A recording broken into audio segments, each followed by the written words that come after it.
kali ini tetap dengan konsep yang berbeda seperti kita lihat yang ada di belakang kita. Hai. Oke, jadi kita akan memulai ibadah kita pada sore hari ini. Kita nyanyikan lagu Segala Puji Syukur.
sekalian, kita nyanyikan lagu Selidiki Aku.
Terima kasih Bapak atas berkat-Mu Bapak, kami sudah menaikkan pujian dan penyembahan kami, biarlah apa yang sudah kami naikkan dapat berbau harum kepada-Mu. Sebentar lagi Bapak kami akan mendengarkan firman-Mu, kiranya Kau pakai Bapak hamba-Mu yang akan menyampaikan firman-Mu, berkati juga buat para teman-teman kami JOYU yang akan mendengarkan firman, biarlah kiranya firman itu dapat membekas Bapak.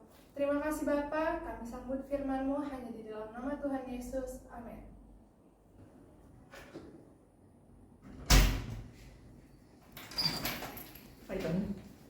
Hai Patrick. Hai. Tante mau nanya nih, generasi Kaleb itu, kamu tahu nggak siapa? Kaleb itu siapa? Kaleb. Oh, Kaleb. Apa dia yang itu kan orang yang membawa pemimpin bangsa Israel, membawa Israel ke tanah Kanaan. Hai Jessica. Hai Tan. Hai. Tante mau nanya dong, generasi Kaleb itu apa sih? Generasi Kaleb ya? Generasi Kaleb itu, aduh apa ya? Kaleb itu bukannya teman Yosua ya? Atau dia menggantikan Musa gitu nggak sih? Halo Ferry, Halo. menurut kamu generasi Kaleb itu apa ya? Generasi Kaleb itu kalau nggak salah temannya Joshua ya, yang mereka pergi ke tanah perjanjian. Hai Ga. Hai. Menurut kamu generasi Kaleb itu siapa sih? Kaleb itu siapa?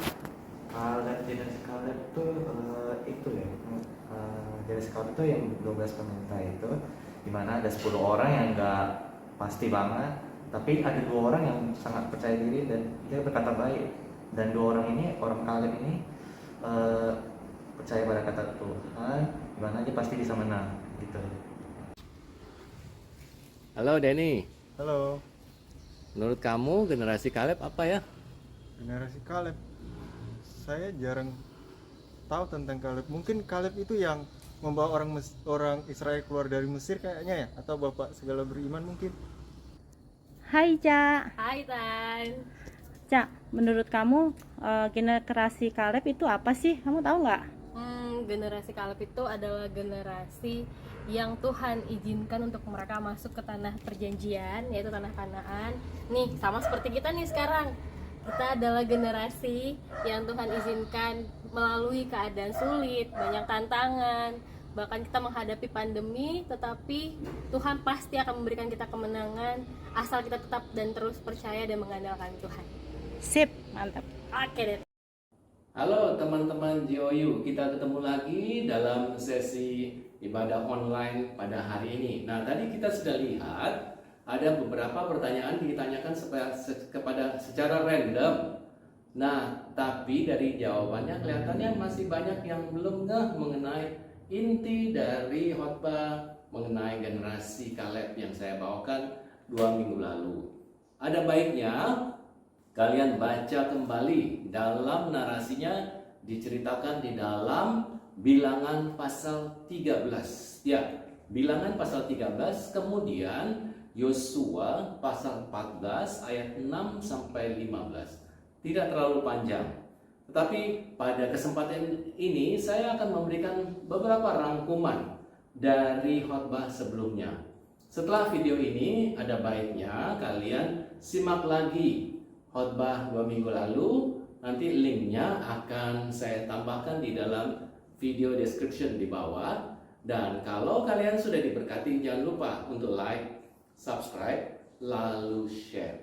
Oke. Pertanyaannya, siapakah Kaleb? Nama lengkapnya adalah Kaleb bin Yefune.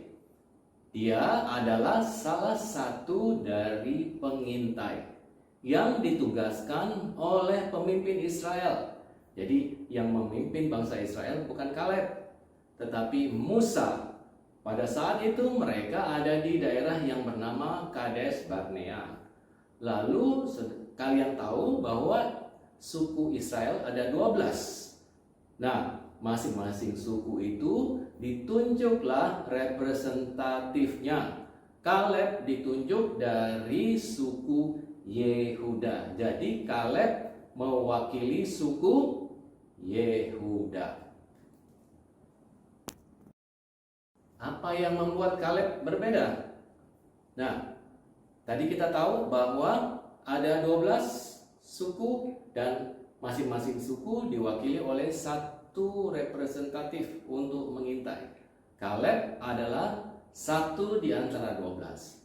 Nah, 10 dari para mata-mata atau pengintai tadi kembali dari tanah Kanaan dengan membawa berita buruk. Tetapi ada 2 yang membawa encouragement atau dorongan kepada orang Israel. Kita bisa, yaitu Kaleb dan Yosua. Mereka membawa berita positif. Coba kalian baca dalam Bilangan pasal 13 ayat 30. Demikian bunyinya. Kemudian Kaleb mencoba menenteramkan hati bangsa itu di hadapan Musa. Katanya, tidak, kita akan maju dan menduduki negeri itu. Sebab kita pasti akan mengalahkannya. Itu kata-kata Kaleb yang dicatat. Sementara 10 pengintai lain dalam ayat 31 berkata, orang-orang yang pergi ke sana bersama-sama dengan dia berkata, kita tidak dapat maju menyerang bangsa itu karena mereka lebih kuat daripada kita. Katanya perawakan mereka besar-besar. Ada keturunan Enak. Nah, keturunan Enak dikatakan keturunan raksasa. Lebih lagi dari kata itu, mereka bilang, kami, yaitu 10 orang, melihat diri mereka hanya seperti kecil, seperti belalang. Jadi, Kaleb dan Yosua berbeda. Kaleb positif, dia berani maju. Berbeda dengan 10 yang lain. Apa yang kita lihat atau yang dicatat Alkitab tentang si Kaleb? Ada 2 periode. Pertama, Kaleb yang muda. Pada waktu peristiwa pengintaian tadi, yaitu berada di daerah Kades Barnea, umurnya masih 40 tahun. 40 tahun, tetapi dia berani maju. Tetapi dia berani bukan karena kehebatannya, karena dia percaya rencana Tuhan yang diterapkan atau yang disampaikan oleh Musa. Kalau Kaleb Tuhan bilang maju, maka Kaleb berani maju. Begini kejadiannya. Pada waktu Israel itu memberontak, 10 pengintai mempengaruhi orang Israel. Mereka jadi takut. Mereka bersungut-sungut, bahkan memberontak kepada Musa. Lalu Tuhan bilang, karena kamu memberontak, lalu Tuhan menambahkan perjalanan mereka 38 tahun. Kemudian Israel menyesal. Dia bilang, kalau gitu kita maju. Lah, waktu Tuhan suruh maju, mereka mau mundur. Waktu Tuhan bilang jangan maju, mereka maju. Tetapi Kaleb tidak ikut-ikutan. Pada waktu Tuhan bilang maju, Kaleb mau maju. Tetapi pada waktu Tuhan bilang, kalau gitu kamu jalan lagi, dia tidak mau sok-sokan memaju. Karena akhirnya Israel dipukul kalah. Demikianlah pada waktu mudanya, dia berjalan menurut perintah Musa yang dikatakan adalah pemimpin. Dan dia percaya Musa adalah, kata-kata Musa adalah firman dari Tuhan. Jadi waktu dia berumur 40 tahun, dia sudah taat. Nah, maju 45 tahun kemudian, pada waktu itu umur 85 tahun, Israel sudah masuk ke Kanaan. Israel baru memerlukan 7 tahun untuk menakluki tanah Kanaan itu. Tetapi firman Tuhan katakan, Kaleb tetap kuat. Dalam Yosua pasal 14 ayat 11, pada waktu ini aku masih sama kuat seperti pada waktu aku disuruh Musa. Seperti kekuatanku pada waktu itu, demikianlah kekuatanku sekarang untuk berperang dan untuk keluar masuk. Pada saat itulah dia minta janji. Pemimpin Israel Yosua sudah menggantikan Musa. Tapi dia ingatkan, Musa pernah berjanji loh bahwa tanah ini atau Hebron akan menjadi milik Kaleb. Tetapi Kaleb tidak serta-merta berkata, ini saya mau ambil.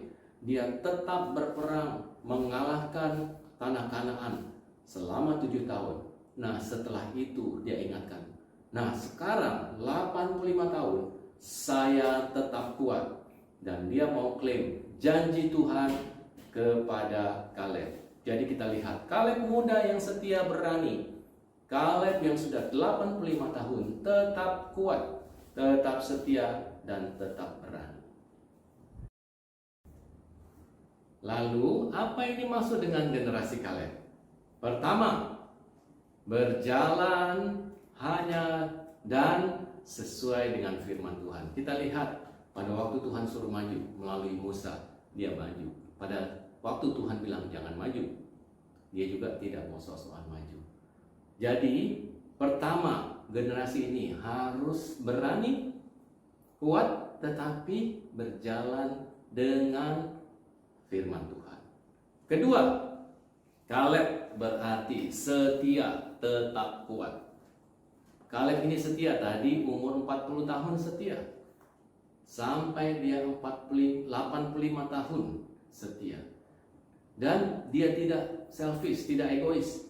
Pada waktu dia masuk Kanaan, langsung dia mau ambil Hebron. Tidak. Dia berjuang bersama Israel selama 7 tahun sampai mereka menduduki Kanaan. Selama itu dia tetap setia berperang untuk Israel. Setelah itu barulah dia meminta kepada Yosua janji Tuhan melalui Musa bahwa akan diberikan tanah Hebron. Saudara bisa lihat, kalian bisa lihat di dalam Yosua pasal 14 ayat 11. Jadi generasi Kaleb bagaimana dengan generasi GOU? Apakah kita sekarang ini kuat, rajin, dengan sepenuh hati mengikut Tuhan, atau hanya waktu-waktu tertentu saja, atau hanya dengan kemauan sendiri? Tetapi kita lihat bahwa generasi ini berjalan benar-benar mengikut Tuhan. Tuhan bilang pergi, maju, dia berani maju. Tuhan bilang jangan maju, dia tidak maju. Karena itu, ingat tema kita, kuat tetap setia, tetap menyala untuk melayani. Kaleb adalah sosok yang bisa kita ambil. Dari generasi muda sampai generasi tua, tetap kuat setia, berjalan hanya dengan sesuai dengan firman Tuhan.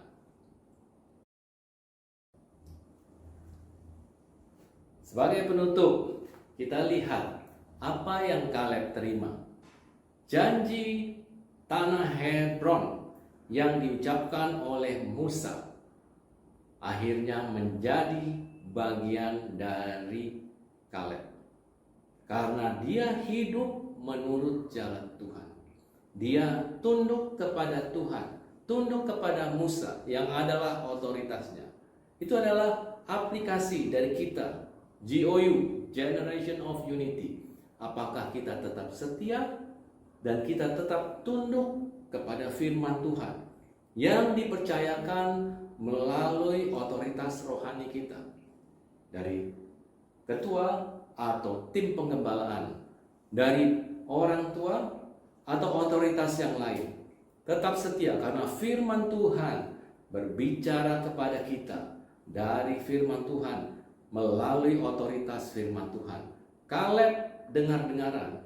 Pada waktu Tuhan katakan maju, dia maju.